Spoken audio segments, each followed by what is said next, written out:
Welcome back to mommy's world by Gargi. आप सबको एक प्यारा सा गुड आफ्टरनून। अभी आप देख रहे हैं, हाँ 12:15 हो रही है और अभी मैं पूजा कर रही हूँ और मेरे दोनों बच्चे पूजा में मेरी हेल्प कर रहे हैं। और मेरी प्यारी सी बेबी डॉटर को आप देख रहे हैं ना, वो फूल उठा के मुझे देती है कि भगवान जी को चढ़ाओ।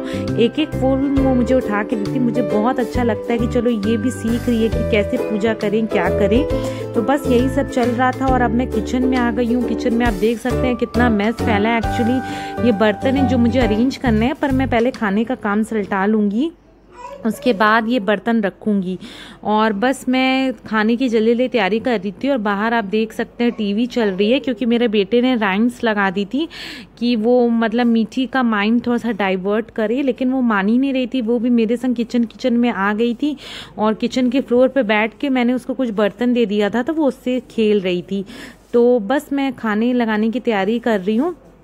और आज मैंने ऐसा कुछ भी स्पेशल बनाया नहीं है, बहुत ही सिंपल खाना बनाया है जो आपके संग में शेयर करूंगी, क्योंकि कई दिन से बस हैवी सा हो रहा था, मतलब रोटी सब्जी यही सब। तो रोटी खा के भी तो हम लोग बोर हो जाते हैं ना। तो कभी कभी मैं सोचती हूँ 10-12 दिन में एक बार ये सिंपल लंच भी बहुत ही ज़रूरी है हम सबके लिए, है कि नहीं। अगर आप एग्री हो तो कमेंट बॉक्स में ज़रूर बताना।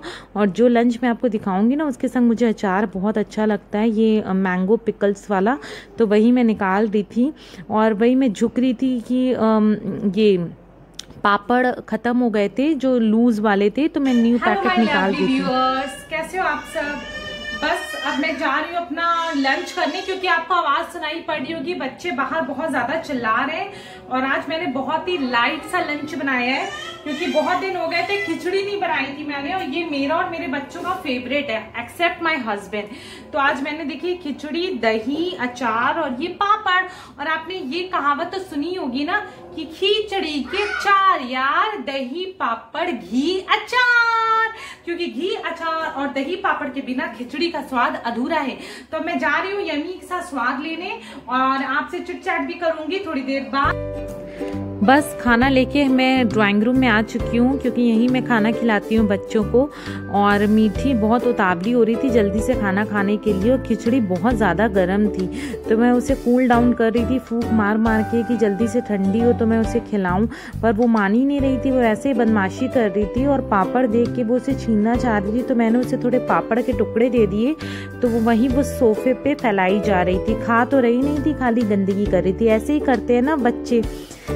गुड इवनिंग गाइस, शाम हो चुकी है और मेरी चाय और गर्म पानी चढ़ चुका है। जैसा कि आप लोग जानते हैं, चाय के पहले मैं अच्छे से गर्म पानी पीती हूँ, जिससे कि मेरा गला भी सही रहता है। और आप भी ज़रूर ये पीना, ये कोरोना में तो मस्त है यार। बस चाय और पानी पीने के बाद हर्ष थोड़ा बाहर खेलने चला गया था, तो मैंने सोचा घर में थोड़ा सा गंदा हो गया था, जब तक मीठी सो रही है तब तक मैं थोड़ा झाड़ू वाड़ू लगा के घर को थोड़ा अच्छा कर दूं। फिर उसके बाद मीठी उठ जाएगी तो मैं झाड़ू लगा नहीं पाऊंगी, क्योंकि उसी को झाड़ू चाहिए होता है। तो मैं जल्दी काम निपटा रही थी और लो मेरी बेटी उठ भी गई, तो मैं उसे आके यहाँ पे पैम्पर कर रही थी, थोड़ा खिला रही थी। और आप मेरा प्लीज़ हेयर स्टाइल पे कॉम्प्लीमेंट मत करना, क्योंकि ये मेरा चिड़िया के घोंसले जैसा हेयर स्टाइल लग रहा है। अभी मुझे बिल्कुल भी बाल बनाने का मिला है, मैं इन सब से फ्री हो जाऊं तो फिर थोड़ा बाल बनाऊंगी। तो वही मैं मीठी को खिला रही थी थोड़ा, और फीड वीड कराने के बाद मैं उसे बाहर ले आई। और उसके लिए आज मैंने इवनिंग स्नैक्स में सूजी का चीला बनाया है, जो उसे बहुत ही पसंद है। पर वो बहुत भाग रही थी, तो मैं उसे स्टोरी और उसका बातों में उलझा के उसको खिला रही थी। आई होप हर मदर अपने बच्चे को ऐसे ही खाना खिलाती है जब वो थोड़ा छोटे रहते हैं, तो मैं भी उसका मन बहलाने के लिए यही सब काम करती थी। बस अब भी अपनी बेटी को स्नैक्स करा के मैं फ्री हुई हूँ, तो सोचा आप लोग से थोड़ा बहुत बात कर लेती हूँ, क्योंकि आप मेरा रूटीन तो देख ही रहे हैं मैं कितनी ज़्यादा व्यस्त रहती हूँ। कभी आधे ज़्यादा टाइम तो मेरा किचन में ही जाता है, और रहा सा काम घर को मेंटेन करने और इन्हीं सब में बीत जाता है। तो कल डॉटर्स डे था, और आप लोग ने सोचा होगा मैं कोई ब्लॉग नहीं लाई, क्योंकि इस वजह से कल संडे था, कल सारा दिन मेरे हस्बैंड घर ही पे थे, तो टाइम बिल्कुल नहीं मिला मुझे ब्लॉग लाने का।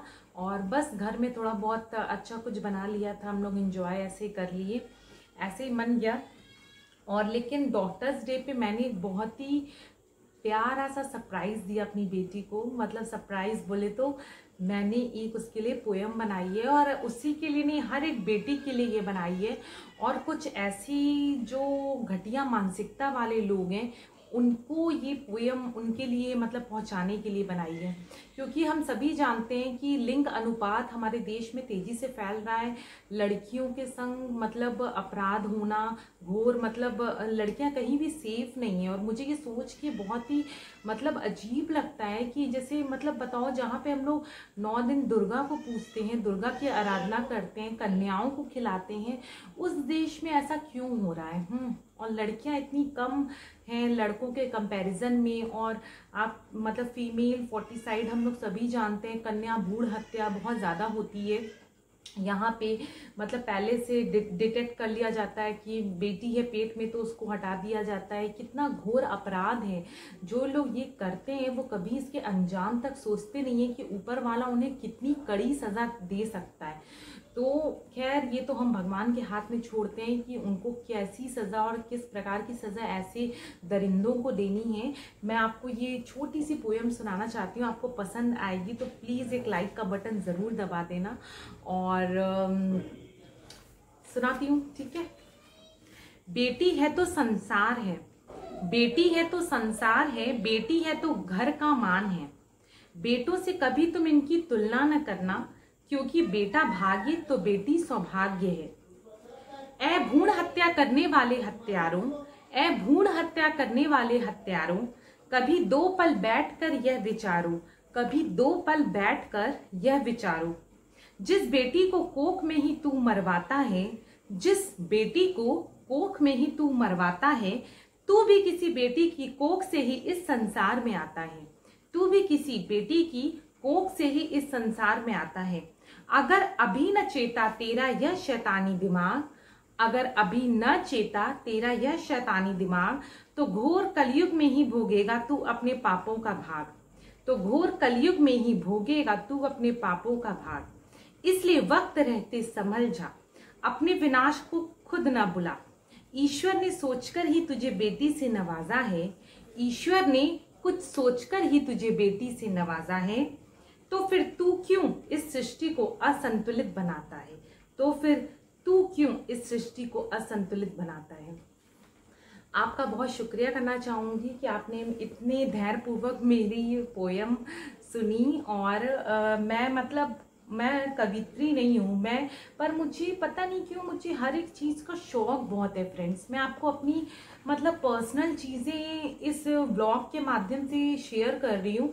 मुझे डांस का शौक है, मुझे गाने का शौक है, मुझे घर मेंटेन करने का शौक है, मुझे कुकिंग का शौक है, मुझे मतलब आप समझ जाइए मुझे हर प्रकार के शौक है। मतलब मैं भगवान का बहुत थैंक यू करना चाहती हूँ कि मतलब उनने मेरे अंदर ये जज्बा पैदा किया है कि मैं हर एक चीज़ ट्राई करना चाहती हूँ।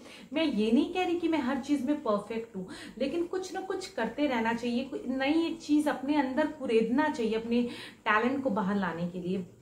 तो बस कल मैं ऐसे ये सारी चीज़ सोच रही थी, नेट पे इतनी सारी मतलब जो डॉटर्स के लिए पोस्ट थी वो सब पढ़ रही थी। हालांकि मैंने भी पोस्ट डाला था, लेकिन कहीं ना कहीं ये दिमाग में मेरे ये क्लिक आ रहा था कि इतने सारे मतलब डॉटर लवर्स हैं हमारे मतलब दुनिया में, लेकिन उतने ही अनुपात में डॉटर मतलब जो हेटर्स कहेंगे वो भी हैं। तो ये जो मेरा मैसेज ये डॉटर हेटर्स के लिए है कि क्यों मतलब इतनी नफरत करते हो यार बेटियों से, तुम्हारा क्या ले रही हैं वो। मतलब ये तो तुम्हारा बुढ़ापे तक तुम्हारा मतलब साथ निभाती हैं और तुम्हें अकेला कभी मतलब नहीं छोड़ती हैं। इतनी प्यारी होती हैं बेटियां। और आप बिलीव नहीं करोगे, जब मुझे सेकंड बेबी होने वाला था मैं हर पल भगवान से ये दुआ करती थी कि मुझे बेटी ही हो। मतलब पहला भी मैं सोचती थी बेटी हो, लेकिन जब बेटा हो गया तो सेकंड में तो ये मैं होप लगाई ही थी कि मुझे बेटी हो बेटी, और ऊपर वाले ने मेरी सुन ली। तो मैं उनका थैंक यू करना चाहती हूँ। और बस इस ब्लॉग को अब मैं यहाँ एंड करूँगी। अगली बार एक अच्छे से ब्लॉग के संग फिर मिलते हैं।